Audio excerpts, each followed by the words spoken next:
Greetings to everyone in the name of Jesus Christ of Nazareth. और यीशु मसीह के नाम से आप सभी को हम अभिवादन करते हैं। I hope you all are all doing well and in good health. और मैं ये आशा करता हूँ कि आप सभी अच्छा कर रहे हैं और आप अच्छे स्वास्थ्य में हैं। I want to thank God for Brother Samir, who is going to translate in Hindi for us today. और मैं ब्रदर समीर के लिए धन्यवाद देता हूँ जो आज हमारे लिए हिंदी में अनुवाद करेंगे। Welcome, Brother Samir. Sameer brother, आपका स्वागत है। Praise God. Thank you, brother. Welcome, brother. Today I want to speak to you on the kingdom of God. और आज हम परमेश्वर के राज्य के बारे में बात करेंगे। Scripture speaks of the kingdom of heaven and the kingdom of God. और जो वचन जो है वो परमेश्वर के राज्य और परमेश्वर के स्वर्ग के बारे में बात करता है। But both the phrases have the same meaning. लेकिन दोनों जो वाक्य है उसके एक ही अर्थ है। God's word uses them interchangeably. और परमेश्वर का जो वचन है उन्हें बदल बदल कर हमें बताता है। For example, उदाहरण के तौर पर Matthew records Jesus saying, और मत्ती जो है वो यूं लिखता है, repent for the kingdom of heaven is at hand. कि पश्चाताप करो क्योंकि परमेश्वर का स्वर्ग निकट है। The kingdom of heaven is at hand. और परमेश्वर का स्वर्ग निकट है। That is in Matthew chapter 4 verse 17. और मत्ती के 4 अध्याय और 17 वचन में ये बातें लिखी हैं। Now, about the same kingdom.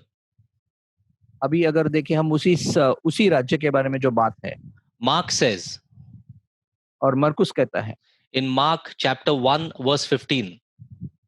और मरकुस का पहला अध्याय और 15 वचन में हम देखते हैं, Jesus says there, और यीशु मसीह वहां पे कहते हैं, the time is fulfilled कि समय पूरा हो गया है and the kingdom of God is near. और परमेश्वर का राज्य जो है वो निकट है। Repent and believe the gospel. पश्चाताप करो और शुभ संदेश या सुसमाचार पर विश्वास करो। So you see, Mark and Matthew both speak about the kingdom of God but use two different phrases. और अगर हम देखें हैं कि जो मत्ती और मरकुस है जो परमेश्वर के राज्य और परमेश्वर के बारे में बात करते हैं, लेकिन दोनों का वाक्य जो है वो अलग है। जैसे मरकुस कहता है परमेश्वर का राज्य और जो मत्ती कहता है वो परमेश्वर का स्वर्ग के बारे में बात करता है। Amen. So we see the teachings of Jesus Christ always revolved around the kingdom of God. और हम देखते हैं कि परमेश्वर के जो शिक्षण है, प्रभु यीशु के जो शिक्षण है, वो हमेशा उसके वचन से ताल्लुक रखते हैं या वचन के इर्द-गिर्द घूमते हैं। So when Jesus began his ministry, और जब यीशु मसीह ने अपनी सेवकाई की शुरुआत की, in Matthew chapter 5, और मत्ती के 5वें अध्याय में हम देखते हैं, he gives the sermon on the mount. और ऐसा है कि वो पर्वत पे जाकर वो एक संदेश देते हैं। So that whole sermon is about kingdom living. How do we live in the kingdom? और वो जो संदेश है वो राज्य का संदेश है कि हम परमेश्वर के राज्य में कैसे जीते हैं। Now because this kingdom was near, अभी देखो, अभी जो परमेश्वर का राज्य जो निकट था, we are called to believe the gospel. और हमें बुलाया गया है कि हम जो सुसंदेश दिया जा रहा है उस पर विश्वास करें। And then repent. और उसके बाद हम उस संदेश को सुनकर पश्चाताप करें। And then change the way we think. और जो हम सोचते हैं उस सोच में हमें बदलाव लाना है या हमारी सोच को बदलना है। And then come from the kingdom of darkness and enter into the kingdom of his light. और हम फिर जो अंधकार का राज्य है उसमें से निकलकर हम परमेश्वर के प्रकाश के राज्य में प्रवेश करें। So you see there are two kingdoms. हम देखते हैं कि दो राज्य हैं। One is the kingdom of heaven, kingdom of God, and the other the kingdom of darkness. और एक देखते हैं हम परमेश्वर के स्वर्ग का राज्य है जो परमेश्वर का राज्य है, और दूसरा जो राज्य है वो अंधकार का राज्य है। So we are called out of darkness into the kingdom of light. देखो, हमें अंधकार के राज्य से बाहर बुलाया गया है और हमें उजाला या प्रकाश के राज्य में प्रवेश कराया गया है। So how does this kingdom affect a believer? और ये जो राज्य है वो कैसा एक विश्वासी पर असर डालता है? So the kingdom of God means that Christ is right now ruling in the heart of a believer. और परमेश्वर का राज्य का अर्थ ये होता है कि जो परमेश्वर है, यीशु मसीह है या मसीह है, वो विश्वासी के हृदय पर राज्य करता है। So now we see that all the apostles also preach the kingdom of God. अगर अगर हम देखें, अभी हम देखते हैं कि जो प्रेरित है उन्होंने भी सबों ने परमेश्वर के राज्य का प्रचार किया है। So what they meant is this, और जो उनका प्रचार का मायने जो था वो ये था that the kingdom of God is not eating and drinking, कि परमेश्वर का राज्य खाना और पीना नहीं है, but righteousness, peace and joy in the Holy Spirit. लेकिन धार्मिकता, शांति और आनंद वो भी पवित्र आत्मा में। So it means that his life must be revealed inside our soul. तो उसका मतलब ये है कि उसका जो जीवन है वो दर्शाया जाना चाहिए हमारे प्राण में। His life must be revealed inside our inner beings. और हमारे जो अंदरूनी मनुष्यत्व है उसके अंदर हम परमेश्वर का जीवन दिखना चाहिए। And then we will have power to manifest his life. और फिर हमारे पास सामर्थ होगा ताकि हम उसके जीवन को दर्शा सकें। So now we see that God sent Paul as the apostle to the Gentiles. और देखो, परमेश्वर ने पौलुस को भेजा अन्य जाति के पास एक अपोस्तल, एक प्रेरित करके। So we see the focus of his teachings was the kingdom of God and Jesus Christ. देखो, उसका जो लक्ष्य था शिक्षण का वो प्रभु यीशु था और परमेश्वर का राज्य था। Which means he was telling a person who listens to him, तो वो उसका मतलब ये है कि जो कोई व्यक्ति उसको सुनता था उससे वो ये कहता था that Jesus Christ कि यीशु मसीह is our savior, वो हमारा उद्धार करता है, is our Lord, वो हमारा प्रभु है, and his kingdom will be established inside us. और उसका जो राज्य है वो हमारे अंदर स्थापित होगा। Which means Jesus Christ will begin ruling our hearts and our soul and our life. उसका मतलब यह है कि यीशु मसीह हमारे प्राण पे, हमारे जीवन पे और हमारे ऊपर राज्य करेगा। So the Paul understood that the Old Testament taught him that the Messiah would establish God's kingdom on earth.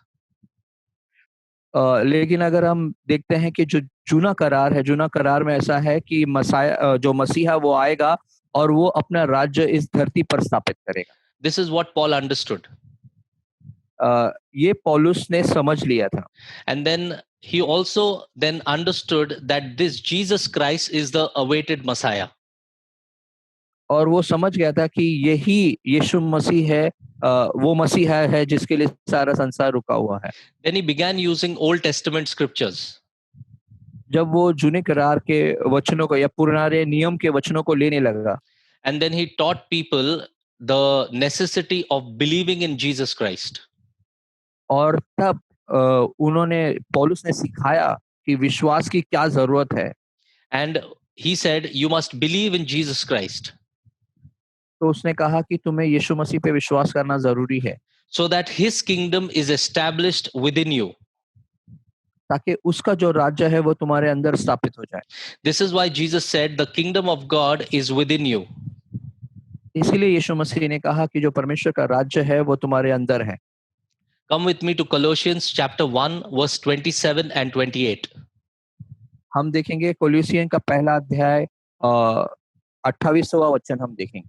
27 और 28 वचन देखेंगे। It says that Christ is in you the hope of glory. तो वो वचन यूं कहता है कि मसीह जो तुझ में है वो तेरे महिमा की आशा है। So I'll give you a background. Paul says here that there is a mystery that was revealed among the Gentiles. और तो मैं आपको उसका पृष्ठभूमि देता हूँ। जो पौलुस यहाँ पे एक रहस्य खोलता है कि एक रहस्य था जो अन्य जाति पर दर्शाया गया था। And this mystery is Christ in us. और ये जो रहस्य है वो ये है कि ये मसीह हमारे अंदर है। And then Paul says, this Christ is whom we preach. और फिर उसके बाद पौलुस ये कहता है कि यही वो मसीह है जिसके बारे में हम प्रचार करते हैं। So the gospel of the kingdom is preaching Christ. तो जो परमेश्वर का जो संदेश है वो ये है कि हम यीशु मसीह का प्रचार करें। So this Christ who lives in us. तो ये जो मसीह है वो हमारे अंदर रहता है। And Paul adds here, और पौलुस यहाँ पे एक चीज जोड़ता है, we warn every person, every man. हम हर एक व्यक्ति को, हर एक मनुष्य को चेतावनी देते हैं And teach every man और हर एक मनुष्य को हम सिखाते हैं in all wisdom, सारे बुद्धि से, that we may present every man perfect in Christ Jesus. ताकि हम हर एक मनुष्य को सिद्ध करते हुए मसीह के सामने पेश करें। So the gospel of the kingdom is nothing else but Jesus Christ, and we preaching Jesus Christ. तो परमेश्वर का राज्य कुछ और, परमेश्वर के राज्य का शुभ संदेश कोई और नहीं है लेकिन यीशु मसीह है और हम यीशु मसीह का प्रचार करते हैं। And that Jesus Christ must now rule in our hearts by his spirit. और वो ही यीशु मसीह हमारे हृदय पे राज्य करना चाहिए उसके आत्मा के द्वारा, हमारे आत्मा पर। Amen. In Acts Amen. chapter 14 verse 21 and 22, और प्रेरितों के काम 14वां अध्याय और 21 और 22वें वचन में हम देखते हैं, it says, and when they had preached the gospel to that city and made many disciples, और जब उन्होंने उस शहर में प्रचार करके बहुत सारे शिष्य को बनाया, they returned to Lystra. तो वो लिस्ट्रा जो देश है, लिस्ट्रा जो शहर है उस पे वापस आए। And Iconium and Antioch, आइकोनियम और एंटियोक में हम देखते हैं, strengthening the souls of the disciples और जो शिष्य थे उनके प्राणों को वो मजबूत करते रहे and exhorting them to continue in the faith, और उन्हें उत्साहित रखा कि वो विश्वास में आगे बढ़ते जाएं और लगातार चलते रहें, saying to them, उनको बोलते हुए, we must through many tribulations enter the kingdom of God. कि हम बहुत सारी कठिनाई या तकलीफ में से भी होकर जाए तो भी हमें परमेश्वर के राज्य में प्रवेश करना है। So entering the kingdom was through tribulations. तो जो परमेश्वर के राज्य में प्रवेश करना था वो तकलीफ में से जाना था। The kingdom of God is within us. तो परमेश्वर का राज्य हमारे अंदर है And walking in the kingdom is through tribulations. और परमेश्वर के राज्य में चलना जो है वो तकलीफ में से गुजरना है। It is not an easy life. ये कोई आसान जीवन नहीं है। And we see Paul experiencing this kingdom in his life through the tribulations that he goes through. और हम देखते हैं कि पौलुस अपने जीवन में ये परमेश्वर के राज्य में चलने का जो अनुभव है वो अनुभव करता है, तकलीफों में से वो, उन बातों में से और समस्याओं में से वो गुजरता है। In Acts chapter 19 verse 8 and 9, और प्रेरितों के काम 19वां अध्याय 8वां और 9वां वचन यूं बताता है, and he went into the synagogue and spoke boldly for 3 months. और ऐसा है कि वो मंदिर में जाता है और धाड़सी होकर 3 महीने तक सिखाता है, reasoning and persuading concerning the things of the kingdom of God. और जो परमेश्वर के राज्य की बातें हैं उसको सोचते हुए, उसको पूरे दर्शाते हुए वो सिखाता है। But when some were hardened and did not believe, लेकिन बाइबल वचन बताता है कि बहुत सारे लोगों का हृदय सख्त हो गया और उस पर विश्वास न किया, and they spoke evil of the way before the multitude. और ऐसा है कि वो दुष्ट की तरीके से उन्होंने बातें की, बुरी बातें की भीड़ के सामने। And they spoke against the way. The way were the group of people who were Christians. Before they became Christians, they were called the people of the way. और ऐसा है कि जो मार्ग के लोग थे, वो मसीह बनने से पहले वो मार्ग के लोग थे। And they understood, Jesus said, I am the way and the truth and the life. और उन्होंने ये समझा कि यीशु मसीह ने कहा कि मैं मार्ग, सत्य और जीवन हूँ। So some places they were called people of the way, some places they were called Nazarenes. और ऐसा है कि कुछ जगह पे जो था वो लोग मार्ग के लोग बुलाए गए थे और कुछ जगह पर वो नाजरी के लोग बुलाए गए थे। And in Acts chapter 19 verse 9, और प्रेरितों के काम 19वें अध्याय के 9वें वचन में देखते हैं, it says that when they did not believe Paul, कि जब उन्होंने पौलुस पे विश्वास नहीं किया, he departed from them. तो पौलुस वहां से चला गया या उनको छोड़ चला गया, And he withdrew his disciples.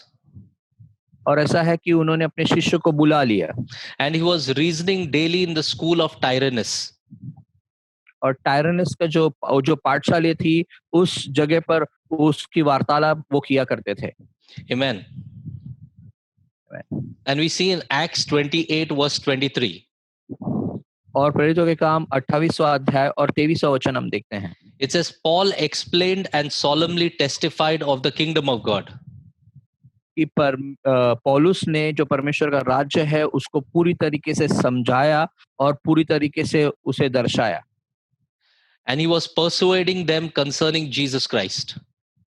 और वो लगातार उनके पीछे लगा रहा कि वो यीशु मसीह को जाने। From both the law of Moses and the prophets.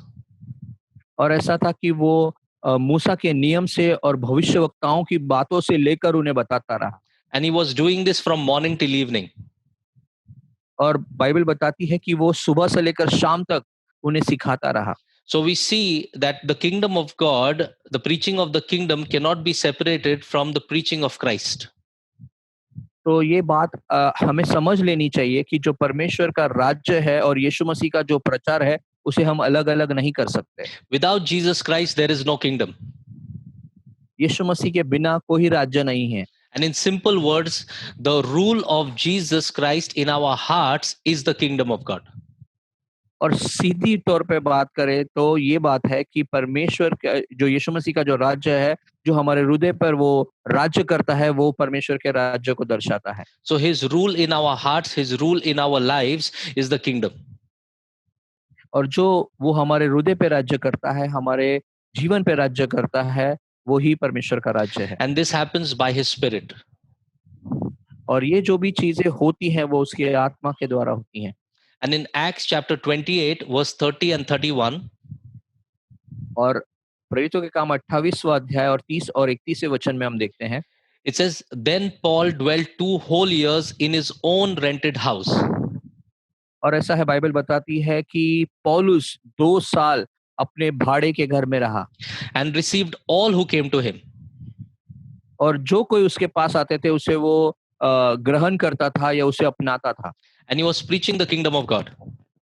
और वो परमेश्वर के राज्य का प्रचार कर रहा था। And he was teaching the things which concerned the Lord Jesus Christ. और वो इन चीजों को प्रचार करता था या बताता था जो यीशु मसीह को दर्शाते थे। With all confidence.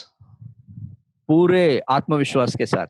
So we see this phrase, God's kingdom, has been used more than 100 times in the New Testament.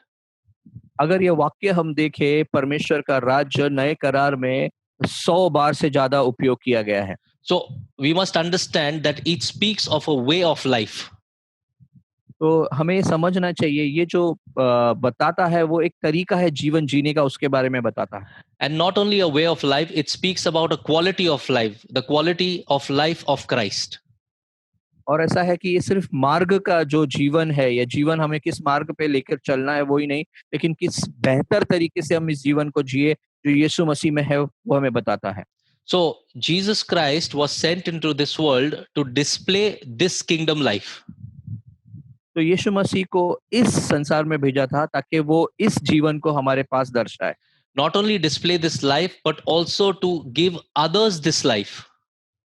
तो ये सिर्फ जीवन दिखाने के लिए यीशु मसीह नहीं आया, लेकिन हम देखते हैं ये जीवन दूसरे को देने के लिए वो आए। So now when we submit to him as a vessel, he fills us with this life. और एक पात्र होने के नाते जब हम अपने आप को उसे समर्पित करते हैं तो उस पात्र को वो लेता है और वो भरता है अपने जीवन से। And this is his divine life, his supernatural life that is inside us. और ये उसका वो दैविक जीवन है जो हमारे जीवन के अंदर हमारे अंदर रहता है। So Jesus says in John chapter 10 verse 10. और यूहन्ना के 10वें अध्याय के 10वें वचन में यीशु मसीह कहते हैं, The thief comes not but to steal and to kill and to destroy. तो जो चोर आता है वो चोरी करने आता है, हत्या करने आता है और घात करने आता है। But I have come लेकिन मैं आया हूँ that they may receive life ताकि वो जीवन को पाए and have that life in abundance. ताकि वो जीवन को पाए और वो जो जीवन है उन्हें बहुतायत से मिला जाए। That life must be in abundance. तो जो जीवन है उनके पास बहुतायत का जीवन होना चाहिए। Amazing. Amen. जबरदस्त, आमीन।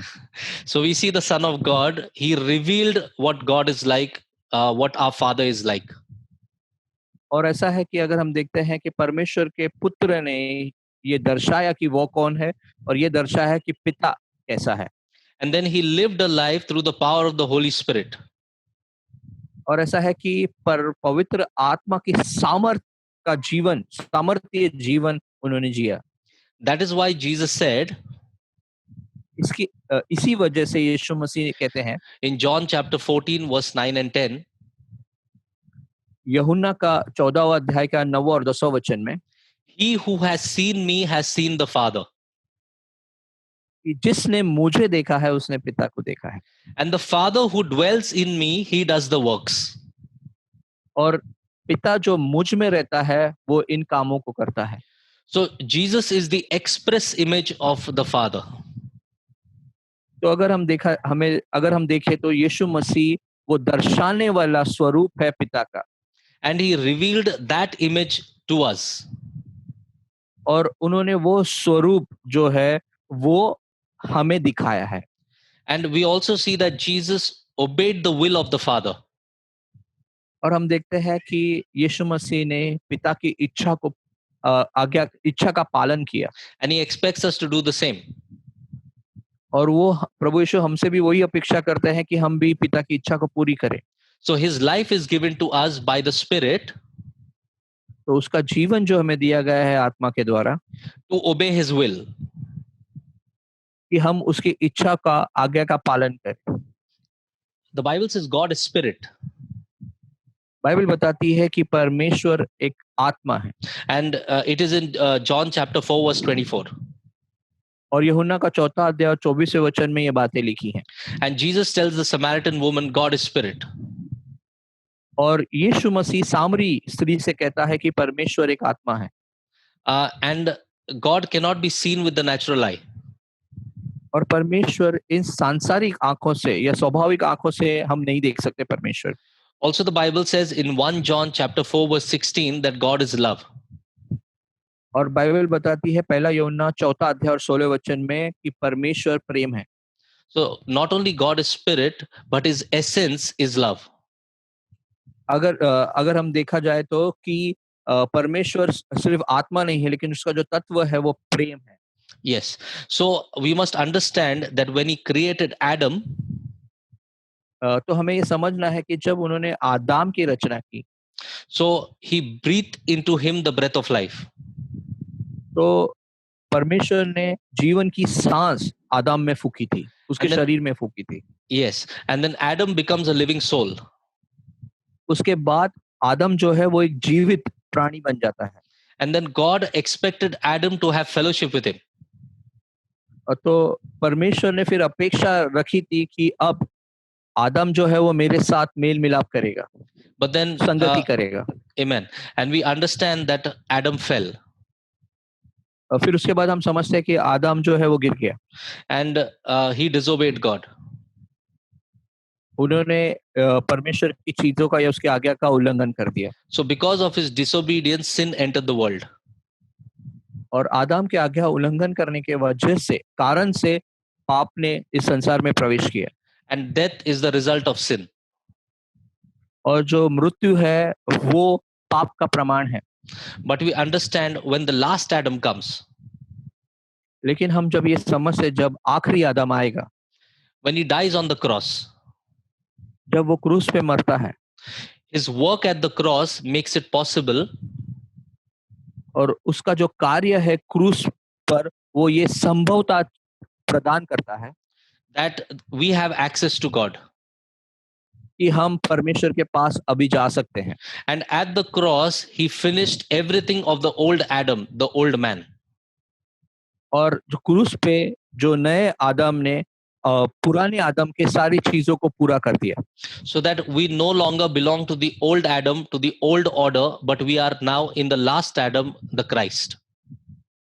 और अभी ऐसा है कि हम वो काम पूरा करते हुए अभी हम पुराने आदम में नहीं जीते, पुराने उसके चीजों में नहीं जीते, लेकिन अब हम नए आदम में जीते हैं So when Adam जो turned, मसीह है।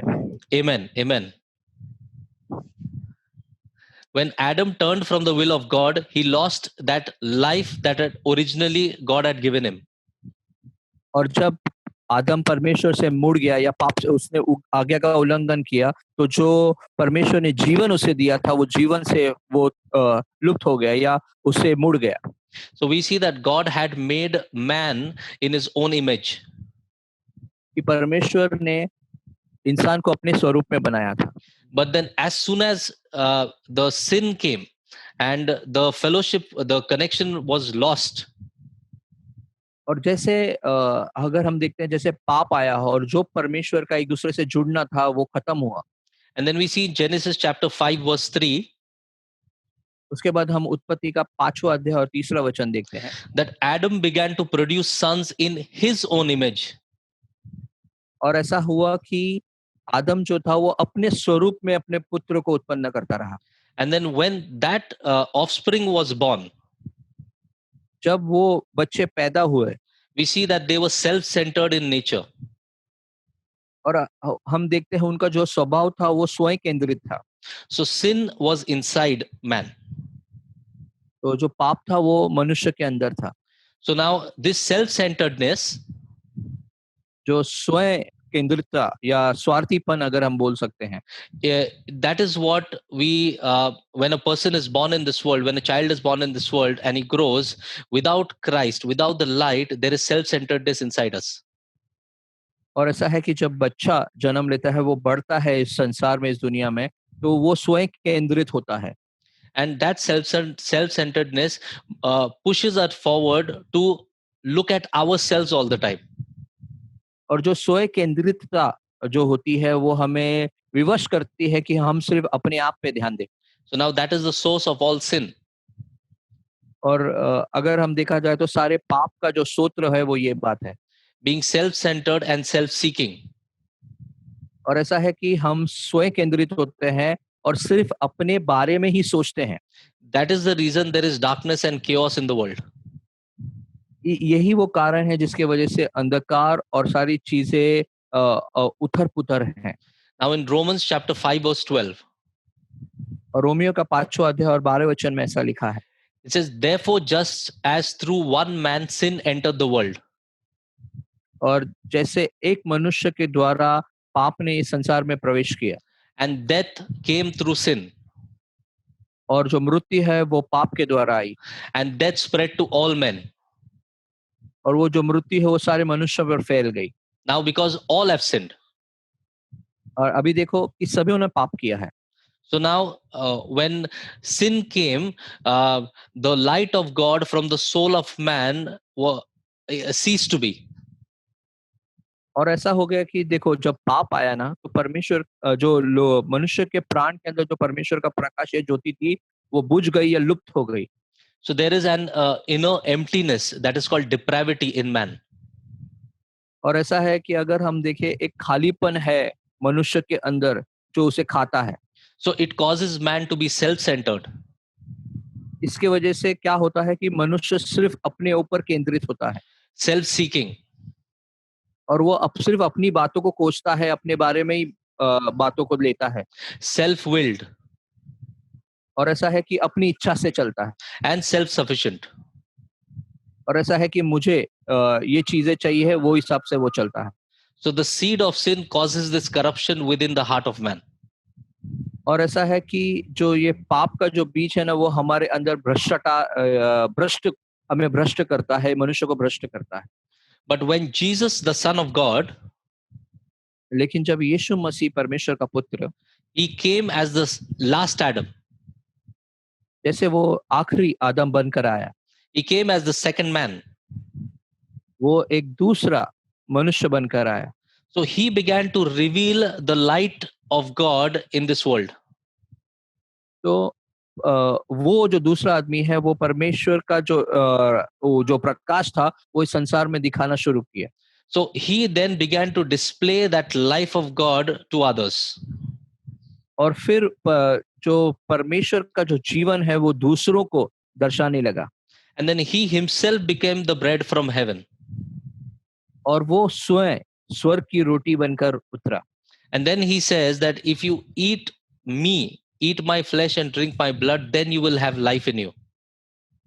और उसके बाद वो कहता है कि अगर तू मुझे खाए, इसका अर्थ है कि तू मेरे शरीर को खाए और मेरे लहू को पिए तो तू जीवन पाएगा।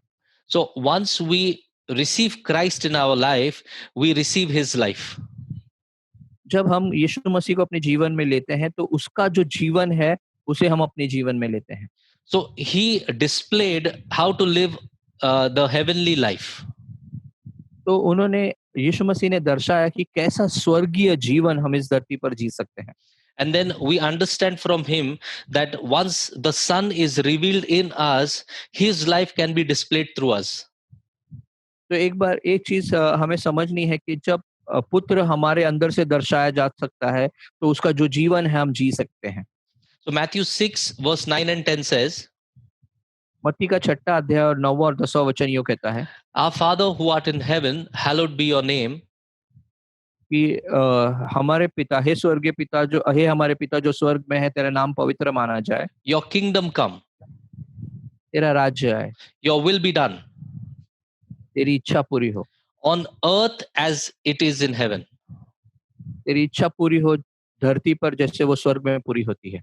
So we see that his kingdom has come on the day of Pentecost through the Spirit.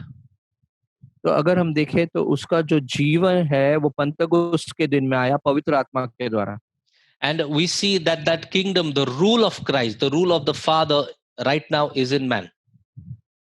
तो अगर हम देखें तो जो उसके राज्य का जो शासन करना है वो आज मनुष्य के अंदर है। And then he rules in us and through us. वो हमारे अंदर से राज्य करता है, हमारे द्वारा राज्य करता है। And that is everyone who believes the kingdom of God is established in his heart. और जो कोई विश्वास करता है तो परमेश्वर का राज्य उसके हृदय में स्थापित होता है। And walking in the kingdom is walking in the Spirit. जब हम परमेश्वर के राज्य में चलते हैं तो उसके आत्मा से हम चलते हैं। So every person who's willing to deny himself, तो हर एक व्यक्ति जो अपने आप का नकार करने के लिए तैयार है and understand that everything that came from Adam has been dealt at the cross. और ये चीज समझ ले कि हर चीज जो आदम से आई थी वो क्रूस पे पूरी कर दी या उसके सारा दाम चुका दिया गया है। And yield to the Spirit of God. और परमेश्वर के आत्मा में अपने आप को समर्पित करें। Then the self-centeredness and self-seeking is also crucified at the cross. तो जो स्वयं केंद्रित होना और स्वयं की बातों को जो खोजना है वो क्रूस पे चढ़ाया जाता है। So whatever comes from Adam's line is actually dealt with at the cross and it is finished. और जो कुछ आदाम से जो भी सारी बातें आती हैं वो सारी चीजें क्रूस पर पूरी हो जाती हैं। And then Jesus becomes our light of life.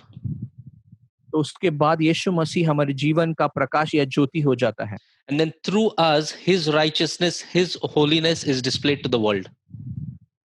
और उसी के द्वारा उसकी जो धार्मिकता है, उसका जो पवित्रता है, उसका जो रोशनी है वो संसार में दिखाई जाती है हमारे द्वारा। So in Matthew chapter 16 verse 24 and 25, और मत्ती का 16वें अध्याय के 24 और 25वें वचन में हम देखते हैं Jesus says, if anyone desires to come after me, अगर कोई भी ये इच्छा रखता है कि वो मेरे पीछे हो ले, let him deny himself, तो वो अपने आप का नकार करे take up his cross और अपने क्रूस को उठाए and follow me. और मेरे पीछे हो ले। So Jesus is not saying you take up your cross and come to his cross. और प्रभु यीशु ये नहीं कहते हैं कि तू अपना क्रूस उठा और मेरे क्रूस के पास आ, ऐसी बात प्रभु नहीं करता है। We begin from his cross and move ahead. और उसके क्रूस से हम शुरुआत करते हैं और आगे की तौर जाते हैं। Because at his cross our old man died. क्योंकि उनके क्रूस के पास हमारा जो जूना मनुष्य है वो मर गया है। And then we deny ourselves there. और वहीं पे उस प्रभु यीशु के क्रूस पे हम अपने आप का नकार करते हैं। And we take up his cross. अभी हम उसके क्रूस को लेते हैं। We take up his understanding of the kingdom. और फिर उसी क्रूस के पास से हम उसके जो राज्य की जो समझ है उसे हम अपने जीवन में लेते हैं And then we follow him. और फिर हम उसके पीछे चलते हैं या उसकी बातों पर जो बताई गई है उसके पीछे हम करते हैं And Jesus says, whoever loses his life for my sake will find it. और प्रभु यीशु कहते हैं कि जो कोई मेरे कारण या मेरे लिए अपने जीवन को खोएगा वो उसे फिर पाएगा So we see in Ephesians chapter 4 verse 21, और इफिसियों का 4 अध्याय और 21वें वचन में हम देखते हैं Paul says, पौलुस कहता है if you indeed have heard him अगर सच में तुमने अगर उसको सुना है तो and have been taught by him, और उसके द्वारा अगर तुम सिखाए गए हो you must, as the truth is in Jesus Christ.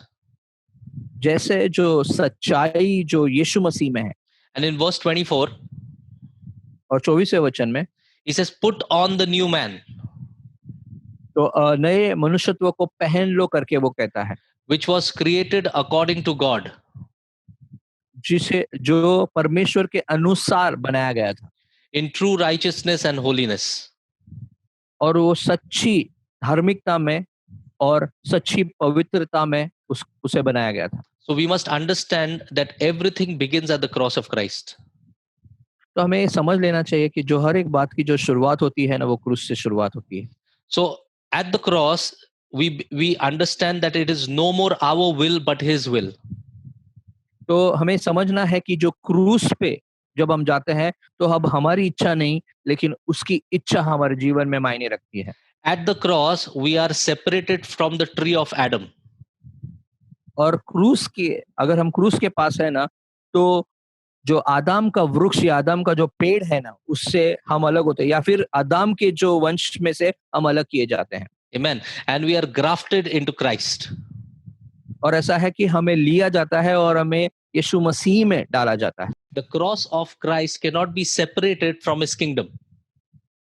और जो यीशु मसीह का क्रूस है ना वो उसके राज्य से कभी अलग नहीं कर सकते The foundation of his kingdom starts at the cross.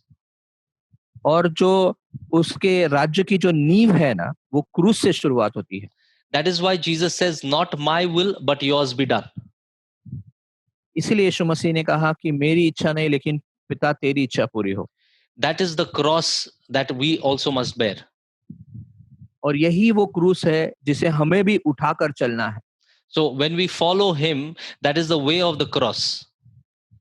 तो जब हम उसके पीछे हो लेते हैं जो क्रूस का मार्ग है Romans 6 verse 10 says, रोमियो का 6 अध्याय और 10वां वचन कहता है for the death that he died, जो मृत्यु वो मरा he died to sin once for all. तो वो मृत्यु के लिए मरा एक ही बार और सारी चीजें वहां पे खत्म हो गई He died to sin once for all. और वो पाप के लिए मरा और एक ही बार वो सारी चीजें खत्म हुई But the life that he now lives, लेकिन जो जीवन वो अभी जो जीते हैं he lives to God. वो परमेश्वर के लिए जीते हैं So the gospel of the kingdom is all about finding life out of death. और ऐसा है कि जो परमेश्वर के शुभ संदेश का अर्थ या उसके मायने ये है कि मृत्यु से बाहर जो परमेश्वर का जीवन है ना उसे हमें जीना है Yes, because until you die, you cannot live his life. तो जब तक हम अपने आप में जैसे स्व केंद्रितता या स्वयं की बातों में हम जब तक नहीं मरेंगे तब तक हम उसका जो निस्वार्थ जीवन है वो नहीं जी सकते Amen. So we have received that abundance of grace. तो वो बहुतायत का जो अनुग्रह है ना वो हमने पाया है And the gift of righteousness. और उसके बाद हम देखते हैं कि धार्मिकता का जो वरदान है वो हमें मिला है So that we can reign in life with Christ. ताकि हम प्रभु यीशु मसीह के साथ जीवन में राज्य करते हैं This is in Romans chapter 5 verse 17. Romeo का 5वां अध्याय और 17वां वचन यूं कहता है And righteousness in the Holy Spirit, it is the kingdom. और धार्मिकता जो पवित्र आत्मा में है वो परमेश्वर का राज्य है So we not only imitate Christ, हम सिर्फ यीशु मसीह को दर्शाते ही नहीं but we participate with Christ. We are one with him. लेकिन हम उसके साथ एक है और हम उसके साथ काम करते हैं। John 6 verse 63 says, और यूहन्ना का 6 अध्याय और 63वां वचन यूं कहता है, it is the spirit that gives life. ये वो आत्मा है जो जीवन को देता है, The flesh profits nothing. लेकिन शरीर से हमें कोई लाभ नहीं है। So we must understand that whatever Jesus Christ preached, whatever the apostles preached, whatever Paul preached, and Peter and Philip, it is all about his rule, his reign in our hearts. जो अगर हम देखें जो प्रभु यीशु ने प्रचार किया, जो प्रेरितों ने प्रचार किया, जो पौलुस ने प्रचार किया, जो पतरस ने, जो याकूब ने प्रचार किया, वो सारी चीजें उसके जीवन के बारे में दर्शाती है और उसके राज्य के बारे में दर्शाती है। Amen. And it is his rule in our hearts. और वो हमारे हृदय में कैसे राज्य करता है, वो बातों को दर्शाती है। That is the kingdom. Dear brothers and sisters, I trust that you have received something from the Spirit in your life today. और मेरे भाई बहनों, मैं ये विश्वास करता हूँ और आशा करता हूँ कि आज अपने आत्मा में इस चीजों से कुछ पाया है। And to recap, the kingdom of God is the rule of Christ in us. और अगर फिर से हम देखें तो ये है कि जो परमेश्वर का राज्य है जो हमारे हृदय में राज्य करता है। Yes, and it is Christ who has become our king. तो यीशु मसीह जो हमारा राजा है या राजा बन गया है। And it comes to the church on the day of Pentecost by the Spirit. और ये कलीसिया के पास पंतकुस्त के दिन में आया पवित्र आत्मा के द्वारा। And walking in the kingdom is walking in the Spirit. और एक बार फिर से कि परमेश्वर के आत्मा में चलने का मतलब है कि परमेश्वर के राज्य में हम चलते हैं। And then the separation of the old Adam is done at the cross of Christ. और अगर हम देखते हैं जो जूने आदम को अलग करने की जो बात है वो क्रूस पर प्रभु यीशु के क्रूस के ऊपर हो जाती है। So everything of the old has been separated on the cross. और हर एक जो पुरानी बातें हैं वो क्रूस के ऊपर अलग की जाती है या खत्म कर दी जाती है। And in the kingdom today we are new creation. और आज हम राज्य परमेश्वर के राज्य में एक नई सृष्टि है। All the old has gone, all the old has passed away. और सारी पुरानी बातें बीत गई हैं, सारी पुरानी चीजें बीत गई हैं। I hope you will carry this understanding in your life. और मैं आशा करता हूं कि आप इस समझ को अपने जीवन में आगे लेकर चलोगे। And we will cover many topics on the kingdom and other topics as well in the upcoming videos. और ऐसा है कि हम परमेश्वर के राज्य का जो विषय है और बहुत सारे अलग-अलग विषय हैं जो आने वाले वीडियोस में हम उन चीजों को देखेंगे। These are some of the basic things that we want to share with you so that you can live a victorious life in Christ. और ये कुछ बुनियादी बातें हैं जो हम चाहते हैं कि आप ले और परमेश्वर के लिए एक विजेता से बढ़कर वाला जीवन जिए। The love of the Father, तो परमेश्वर का जो पिता का जो प्रेम है the grace of our Lord Jesus Christ, और यीशु मसीह का जो अनुग्रह है and the fellowship of the Spirit of God और पवित्र आत्मा जो परमेश्वर का आत्मा है उसके साथ जो हमारा संगति है, may it all be with you always. और वो ये सारी बातें, ये सारी चीजें तुम्हारे साथ हमेशा के लिए रहे In Christ. यीशु मसीह में। Amen. आमीन।